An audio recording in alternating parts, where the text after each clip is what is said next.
She sent just 4 words from over 1,000 kilometers away. I want a divorce.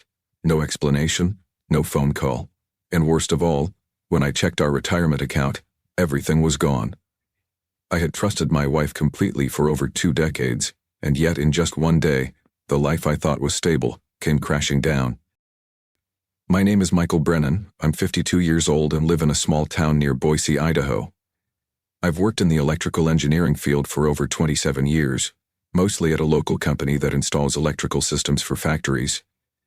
My wife Karen is a smart, calm woman who works as a mid-level manager at a financial firm in Salt Lake City, Utah, about 400 kilometers, roughly 250 miles from our home. We got married when I was 29 and she was 26. We have one son, Ethan, who's 22 now and studying information technology in college. Our family wasn't perfect, but I always believed we had enough love and shared the same vision for the future. We used to sit down and carefully plan every expense so that I could retire at 60, buying a wooden cabin by Lake Penoray and spending our later years living simply, fishing, reading books, and watching sunsets together. Karen often traveled for work, sometimes gone for a full week. I never doubted her because she always looked tired, often video called me from hotel rooms and told me about long, exhausting meetings. Sometimes I did feel a bit of distance between us, but I told myself the job was stressing her out and that I needed to give her space. So I kept working hard, contributing steadily to our joint retirement fund. About $850,000, 0 cents, after nearly 20 years of saving. Both our names were on the account, and I always believed that money was ours. We weren't rich, but I was proud to be a man who planned for his family's future. Then came that day, a Friday morning. I remember it clearly because I had gotten off work early. I was making coffee when I checked my phone and saw a message from Karen. Just 4 words. I want a divorce. No punctuation, no explanation, no follow-up message. I called her back. It rang 3 times, then went to voicemail. I called again, then again, still nothing. Minutes later, a strange sense of dread started to rise in my chest. I logged into our retirement account, the one I usually checked once a month. The screen loaded, and I saw the message. Balance, $0, 0 cents. I froze, staring at my phone like my heart had just stopped. I don't know how long I stood there, just staring at that screen, eyes locked on those words. Balance, $0 0 cents. I tried again, thinking maybe the system was glitching. But no. 3 logins later, the result was the same. The retirement account we had poured our trust and hard-earned money into for nearly 2 decades was completely empty. Trying to stay calm, I checked our other accounts, savings, mutual funds, even our monthly spending account, all drained. The only money left was a few $100s in a small personal account I used for day-to-day expenses. One by one, transaction histories loaded like knife wounds. Withdrawals, transfers, all within less than 48 hours, and the most terrifying part, every transaction was done by Karen. I've collapsed into the chair, completely drained. I didn't know whether to feel angry, heartbroken, or terrified first. What she did, it was intentional, it was planned. This couldn't have been some impulsive decision. I started digging through my memories, trying to find any signs, any clue that I might have missed. Never disloyal. My phone remained silent. No new messages. I called again, still voicemail. Then I switched and called Ethan, our son, who was studying at a university in Colorado. He picked up almost immediately. Dad, is everything okay? I tried to keep my voice steady. Have you heard from your mom? Has she called you today? He hesitated. No. She hasn't called in a few days. Why? Did something happen? I didn't want to say anything just yet. I couldn't bear the thought of him hearing something this horrible over the phone, especially while he was busy with school. I simply replied, "It's nothing. Just checking. If she does contact you, make sure to let me know, all right?" After hanging up, a chill ran down my spine. The woman I once loved, lived with, planned retirement with, had just texted me for a divorce and emptied out all our accounts from more than 250 miles away without a single word of explanation. My mind began spinning with worst-case scenarios. She might be planning to disappear completely. She might have already left the state. I searched for her work email. Luckily, I still had access from the time she asked me to fix her laptop last year. I logged in. The inbox was full of messages related to a financial conference in Las Vegas, scheduled for this very week. Hotel name, check-in confirmations, meeting schedules, everything confirmed that Karen was there. My heart pounded, not just because she was over 1,000 kilometers away, but because I found something else, something that made everything so much worse. She wasn't there alone. Several emails had someone CC'd. James Halbrook, listed as Vice President of Investments at her company. I had never heard his name before, but one internal message from Karen made my stomach turn. You can keep the room key. I'll come over after the meeting. Room key. I didn't need any more proof. My heart shattered into pieces. She didn't just want a divorce. She had someone else. And worse, it seemed like she had been planning this for a long time. The business trips, the late-night calls. All of it could have been a cover for an affair I never saw coming. I felt like a fool. I had trusted that woman with everything. I let her manage most of our finances, thinking she was better at it than me. I trusted her because I loved her. And now, all I had to show for it was a cold message and a series of empty accounts. I sat alone in our quiet home, morning light pouring through the window, but I barely noticed it. I didn't know what to do next. Be angry? File a lawsuit? Accept it and quietly walk away? No. I couldn't let her disappear like this. I couldn't let nearly 3 decades of my life be stolen without a fight. I spent the entire afternoon in a daze. No food, no sleep. Just me, sitting in the living room with my laptop open, scrolling back and forth through transaction logs, emails. I didn't want to believe what I was seeing, but the evidence was all there, clear, cold, and merciless. Karen didn't just want to leave me. She had carefully orchestrated a plan to erase me from her life emotionally, financially, completely. I started checking the secondary accounts, the ones I usually didn't pay much attention to. One joint credit account, which Karen had always managed, suddenly caught my eye. The balance showed a debt of $46,000. New York, San Diego, Miami, Chicago, and most recently, Las Vegas. It hit me then. Those business trips they were disguised vacations. With whom? I already knew the answer.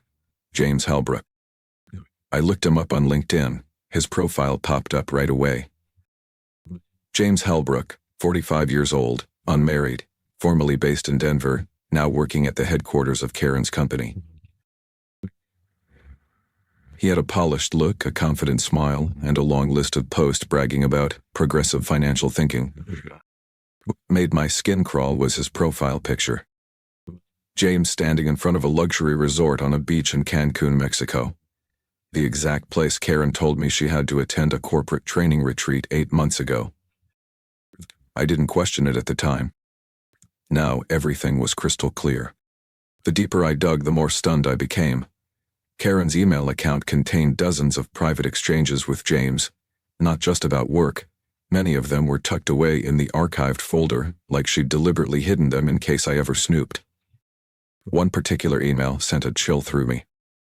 Once this is all over, I just want to disappear from Idaho forever. I'm exhausted by the life I've been living. That house, that man, those worn-out routines. The suffocating. James, I want a fresh start. And only you truly understand. That man was me. But that wasn't all. I discovered that Karen had quietly sold off several of our jointly owned minor assets, including a piece of land in northern Idaho that I'd once planned to build a retirement cabin on. She forged my signature on the power of attorney, and the transfer was completed in under a month. I don't even know what to call this. Fraud, betrayal, or the absolute destruction of trust. I could barely breathe. It felt like I had lived with a complete stranger for over 20 years. Someone I cooked breakfast for, took to the movies on weekends, traveled with to visit family. Could be so cold, so calculating, as if I were just a burden to be erased. That moment, I didn't feel sad anymore. There was only one thing in my mind. The truth had to come to light. Email exchanges. suspicious financial transactions, illegally transferred assets. I immediately contacted a lawyer I knew, Raymond Kerr, an old college friend of mine who now practiced civil law in Boise. I arranged a meeting for the next day and brought all the documents I prepared. Raymond flipped through the thick stack of papers and fell silent. He looked at me, his face tense. This isn't just a divorce. Your wife is trying to wipe out your entire financial and legal existence. I nodded, my voice low. I know. And when I left Raymond Kerr's office that afternoon, I sat in my car for over half an hour without starting the engine. October in Idaho was already getting cold. Golden leaves covered the parking lot, and I sat there like a ghost. Mind blank, body frozen.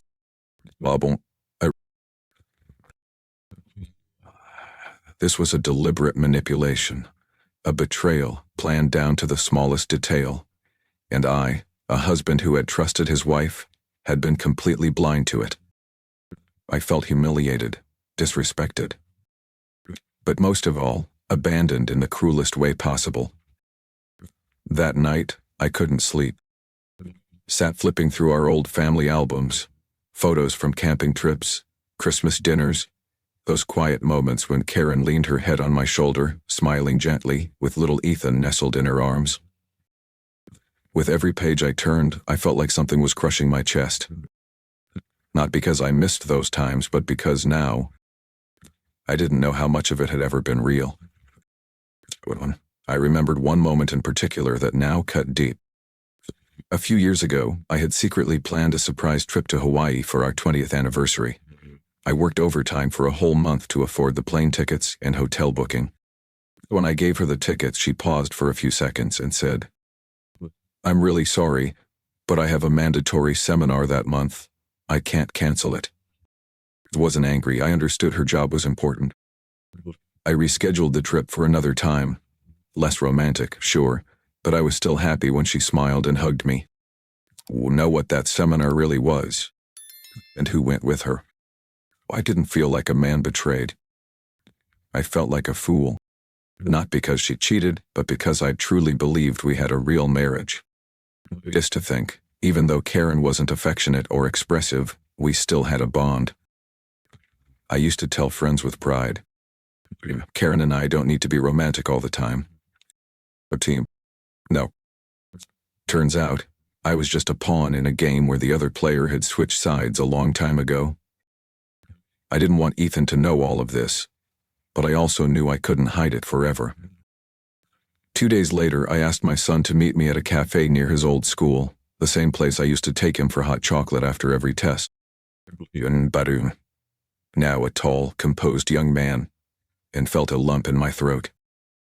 I told him everything, from the divorce text to the emptied accounts, to the man named James. Ethan was silent for a long time. Then he spoke, quietly, his voice heavy with hurt. I don't get it. Mom was always so serious, so principled. How could she do this to you? I didn't have an answer. I just gripped his hand tightly and said, I used to think the same way. But sometimes, people have sides to them you never see coming. Ethan looked at me.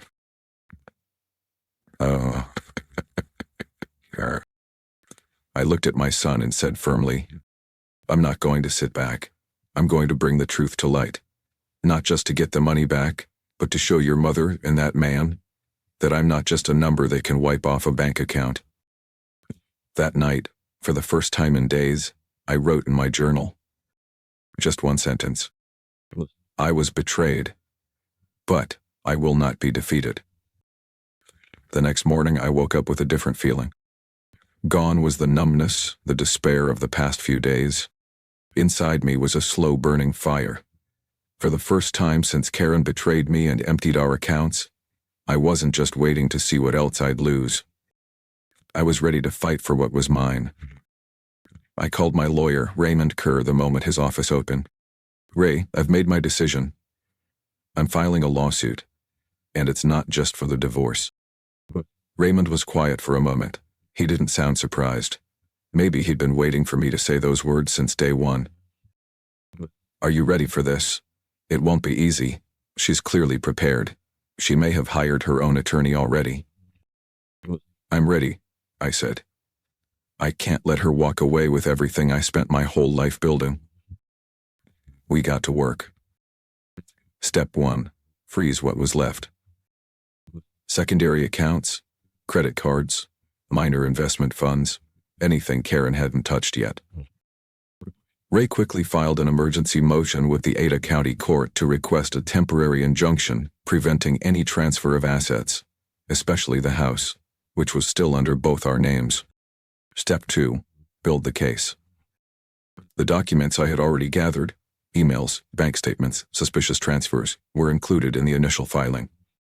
But it wasn't enough. Oh, we needed proof of the affair with James.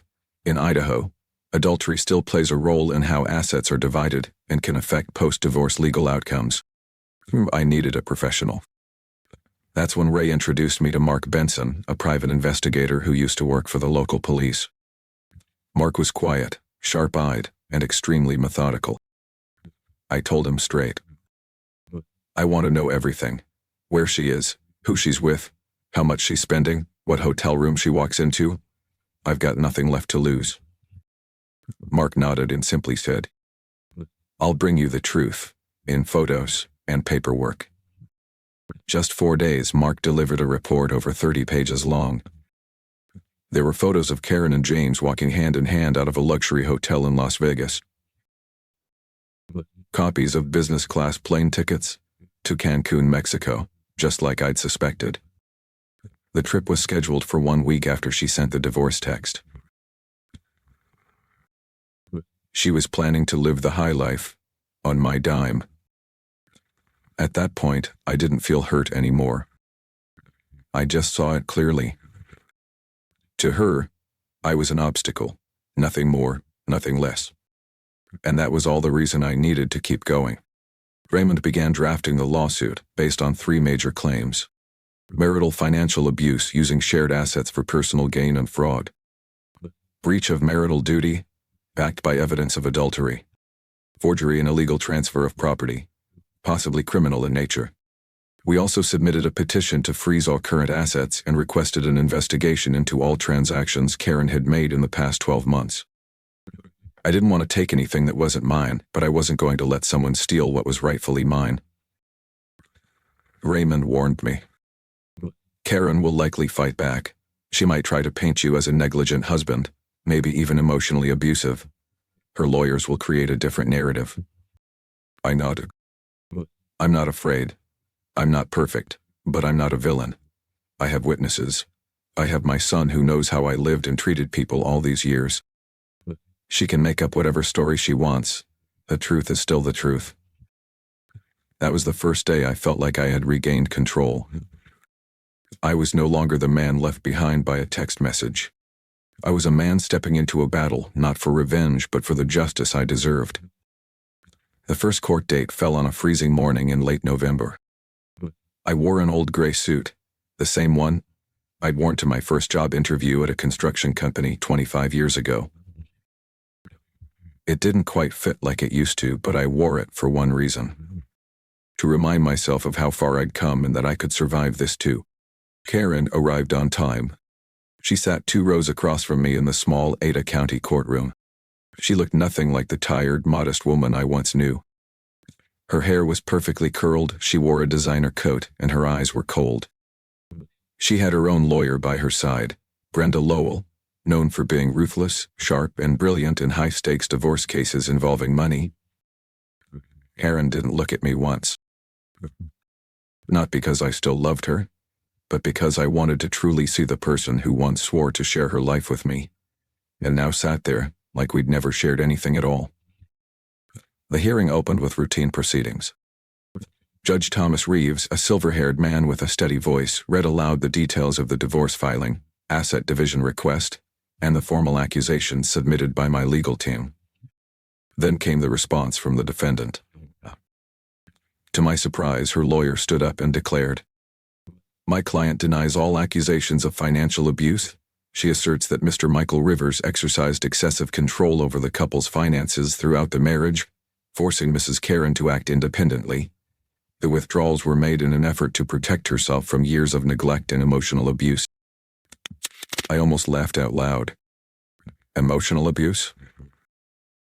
I was the one who made the monthly budget by hand, paid for our son's education, kept up the insurance, and laid the bricks on our first house myself. Now she wanted to twist that into oppression. Rentley placed a hand on mine under the table. Don't react now. Let them walk into their own trap. I nodded. I understood. This wasn't about emotion anymore. When it came time to present our evidence, Raymond opened the thick binder we had spent weeks preparing. In a calm but razor-sharp tone, he addressed the court.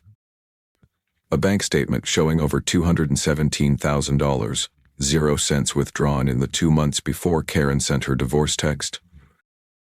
Emails between Karen and James Holbrook, where she wrote, I want to leave it all behind, even the money we've built up together over 20 years. Hotel bills, restaurant tabs, and flight bookings that clearly had nothing to do with work, contrary to what she had previously claimed. Judge Reeves frowned and looked at Karen. Mrs. Karen, can you explain why your husband's name was signed on a real estate transaction without his knowledge? Karen hesitated, glancing toward her lawyer. Lowell answered smoothly. My client was in a mentally unstable state due to prolonged emotional distress during the marriage. Signing his name was wrong, but it was not done with malicious intent. Raymond stood up immediately. Your Honor, the plaintiff has evidence that my client exerted no financial control whatsoever. On the contrary, Mr. Rivers was systematically excluded from all major financial decisions. Under Idaho law, such behavior may constitute a criminal offense. Tension in the courtroom was palpable. I looked at Karen, and this time she looked back. But that wasn't the gaze of the woman who once shared a simple birthday cake with me on the floor of our first apartment. It was the look of someone who knew the ground was starting to crack beneath her. The session adjourned after nearly 3 hours. Judge Reeves issued several preliminary orders. A temporary freeze on all shared assets, including personal accounts, until the investigation could be completed. An immediate halt on any real estate transactions, including the home we were still living in. Ordered explanation from Karen requiring full disclosure of all credit card spending from the past 18 months. As we exited the courtroom, Karen brushed past me in silence. But her attorney didn't. Brenda Lowell stared at me, her expression shifting, like she was just now realizing this wasn't going to be the easy takedown they had planned. Raymond turned to me and gave a faint smile. But the big win, but the next stage, it's going to be even tougher. He looked toward the courthouse and nodded. I'm ready. She hit me from behind. Now I'm facing her head on, and I'm not backing down. After that first court session, everything began to shift. Over the next 3 weeks, Raymond and I worked closely with the court-appointed financial investigative team. They combed through every transaction, every withdrawal, and every hidden asset Karen had tried to move under the radar. And everything we suspected was now backed by black and white proofs. I'll never forget the late afternoon when Raymond called me. But his voice was different this time. Michael, you might want to sit down. We found an offshore account. It's registered under a shell company, created by Karen 8 months ago. The balance? Nearly $142,000, 0 cents.